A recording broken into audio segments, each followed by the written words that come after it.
The front suspension is all completed for the 1975 Chevy Impala 4-door sedan with the posts.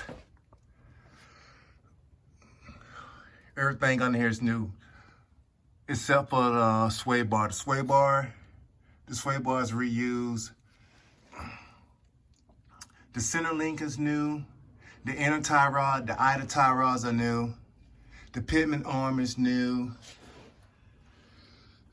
The stabilizer links are new. These right here, I installed them on both sides, the passenger and the driver's side. As you can see,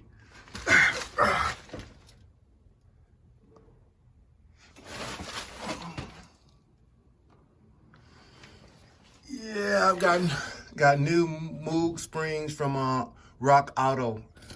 The whole front suspension, I ordered everything from Rock Auto. Even the bushings came from Rock Auto.